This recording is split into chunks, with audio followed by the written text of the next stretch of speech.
दोस्तों, आज आप लोगों के सामने एक बहुत ही शानदार बिजनेस आइडिया लेके आ रहा हूँ। एक वीडियो है,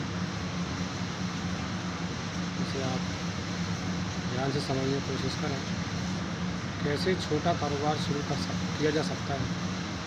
आपने कभी कारोबार शुरू करने का सपना देखा है? इससे आप खुद के मालिक और अपने भाग्य के कप्तान बनेंगे। शायद कप्तान किसी उद्योग के। क्या यह इतना मुश्किल है? इसमें कोई संदेह नहीं। क्या यह चुनौती दे रहा है? बिल्कुल, यह एक चुनौती ही तो है। क्या आप अमीर और पढ़े लिखे और साथ में आपका रिज्यूम बहुत लंबा होना चाहिए? बिल्कुल नहीं। क्या आप यह कर सकते हैं? हाँ, बिल्कुल कर सकते हैं। ऐसे बहुत सी बातें हैं, जैसे कि 8 मैजिक बॉल खेल में कहा जाता है। सभी चिन्ह हाँ की तरफ संकेत देते हैं। तो यह काम आप कैसे पूरा करेंगे और क्या आप इसे कर सकते हैं? इसका जवाब भी हाँ में ही है। बिल्कुल कर सकते हैं आप। योजना, योजना और सिर्फ योजना। दोस्तों, प्लानिंग काम आती किसी चीज़ में। यहाँ कुछ आजमाए हुए और सच्चे तरीके हैं जो आपको खुद के व्यापार को बनाने के मार्ग की तरफ ले जाएंगे। और वर्तमान के जैसा कोई वक्त नहीं है शुरू करने के लिए। आधार स्थापित करें, अपने लक्ष्यों को परिभाषित करें। क्या आपको आर्थिक स्वतंत्रता चाहिए? क्या आप अंत में अपना व्यापार सर्वोच्च बोली लगाने वाले को बेच देंगे? क्या आपको कुछ छोटा और लंबे समय तक कायम रहने वाला, जो आपको करने में मज़ा आता हो और जिससे आप नियमित आय पा सकें, ऐसा कारोबार आप करना चाहेंगे? यह कुछ बातें हैं जो आपको पहले से जानना बहुत ही ज़रूरी है। कारोबार योजना चुनें।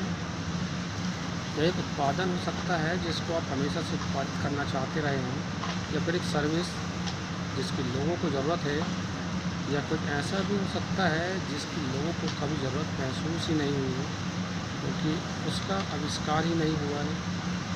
यह बात भी हो सकती है। यह उपयोगी भी हो सकता है और मज़ेदार भी। और लोगों को साथ में लेना जो उज्ज्वल और रचनात्मक है, जो आपके साथ एक आकस्मिक विचार मंथन सत्र के लिए शामिल होते हैं। एक साधारण प्रश्न शुरू करते हैं, जैसे हम क्या करें। इसका उद्देश्य कारोबार योजना बनाना नहीं है, बल्कि कुछ उपयुक्त विचारों पर मंथन करना है। ज़्यादातर योजनाओं के चिथड़े उड़ जाएंगे और कुछ थोड़े से साधारण होंगे, और कुछ ऐसे उभर के आएंगे जिनमें सच्चा सामर्थ्य है। काम में आने वाले नाम बताएं। कारोबार की योजना बनाने से पहले आप कारोबार के लिए नाम तय कर सकते हैं। आपका कारोबार करने का विचार है या नहीं। उसका नाम अच्छा है तो आप उसका उपयोग अपने कारोबार को परिभाषित करने के लिए कर सकते हैं। जैसे जैसे आपका व्यापार बढ़ता जाएगा और योजनाओं को आकृति मिलने लगेगी, एक उचित नाम आपके दिमाग में आ सकता है, लेकिन कहीं वह आपके व्यापार के शुरू में ही रुकावट न डाल दे। ऐसे नाम का निर्माण करें जो आप योजना बनाते वक्त प्रयोग कर सकते हैं और बाद में उसे बदलने के लिए संकोच न करना पड़े। फिर मनोरंजन के लिए हम प्रेरणा लेते हैं बीटल्स, एक इंग्लिश बैंड जो गाने गाते हैं, तो ज़्यादातर अपने गानों के लिए मज़ेदार नाम रखते हैं तब तक जब तक वह गाना पूरा नहीं हो जाता। जैसे यस्टरडे, जिसका पहले का टाइटल स्क्रैबल्ड एयर्स था। अपनी टीम को परिभाषित करें। क्या आप यह अकेले कर सकते हैं अथवा अपने एक या दो विश्वसनीय मित्रों को आपके व्यापार का सदस्य बनने के लिए कहेंगे?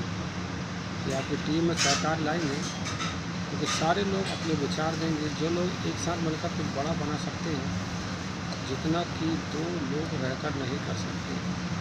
आजकल की ही कामयाबी कहानियों के बारे में सोचिए, जिनसे जॉन लेनन और पॉल मैककार्टनी, बिल गेट्स और पॉल एलन, स्टीव जॉब्स और स्टीव वोजिनियक और लैरी पेज, सर्जी ब्रिन। हर एक स्थिति में दोनों तरफ साझेदारी समीकरण उत्कृष्ट ढंग से उत्पन्न हुई है, और उनमें से हर एक व्यक्ति अरबपति बन गए हैं। क्या साझेदारी अरबपति बनाने का जिम्मा लेती है? यही नहीं, लेकिन इसमें कोई हानि भी नहीं है। समझदारी से चुनें। जब आप उन व्यक्ति या लोगों को चुनते हैं जिनके साथ कारोबार करना चाहते हैं, सावधान रहें, चाहे वह आपका सबसे अच्छा मित्र ही क्यों न हो। इसका मतलब यह नहीं कि आपकी साझेदारी कारोबार में कुशलता से काम करेगी। एक भरोसेमंद व्यक्ति के साथ कारोबार की शुरुआत करें। जब अपने व्यवसाय सहायक और संभालने वाले लोगों को चुनते समय कुछ बातें ध्यान में रखें, जैसे कि क्या वह व्यक्ति जिसका आपने चयन किया है वो आपकी कमजोरी को पर्याप्त मात्रा में कम कर सकता है? अथवा क्या आप दोनों एक ही जैसी योजनाएं पेश कर रहे हैं? यदि बाद वाली स्थिति है तो एहतियात बरतें, क्योंकि ये कुछ ऐसा हो जाएगा कि आप दोनों एक ही काम को पूरा करने में लगेंगे और दूसरे काम अधूरे रह जाएंगे। क्या आप पूरी तस्वीर को आँख से आँख मिलाकर देख पा रहे हैं? किसी विषय के विवरण पर वाद विवाद आवश्यक है, क्योंकि इससे इन विषयों पर सुधार लाया जा सकता है। अगर आँख मिलाकर आप पूरी तस्वीर को नहीं देख पा रहे हैं तो इससे आपके कारोबार में दरार आ सकती है जो कभी नहीं भर सकती। यह निश्चय कर लें कि आपकी टीम इस विषय के बारे में परवाह करती है। जितना सहयोग आप इस उद्देश्य को पूरा करने में दे रहे हैं, आपकी टीम में उतना ही सहयोग दे रही है। यदि आप लोगों का इंटरव्यू ले रहे हैं तो सिर्फ सर्टिफिकेट डिग्री के अलावा उनकी प्रतिभा को भी पढ़ते हैं। लोगों की जंगलियात प्रतिभा परंपरागत शिक्षा से ली गई प्रतिभा से अलग भी हो सकती है। वो पढ़े हैं, असफल हुए हैं, और यह वहाँ महत्वपूर्ण है कि आप उसका चयन करने के लिए तैयार हैं। और छिपी हुई प्रतिभाओं को भी उतना ही महत्व दें जितने सर्टिफिकेट को देते हैं। कारोबार की योजना लिखें, कारोबार योजना बनाएं। कारोबार बड़ा हो या छोटा, कारोबार योजना यह जानने के लिए मददगार है कि आप अपने व्यापार को प्रारंभ करने के बारे में क्या सोच रहे हैं। एक दस्तावेज पर आपके कारोबार का विवरण संक्षिप्त रूप से पेश करता है। यह एक योजना तैयार करना है निवेशकों, बैंकर और अन्य रुचि रखने वाले व्यक्तियों के लिए, ताकि इसका इस्तेमाल ये जानने के लिए हो सके कि वह आपके लिए कैसे मददगार हो सकते हैं। उनको निर्णय लेने में मदद मिलेगी। आपका कारोबार कितना सक्षम है, कारोबार योजना में यह बात साबित होनी चाहिए। दोस्तों वीडियो कैसा लगा कमेंट करिए।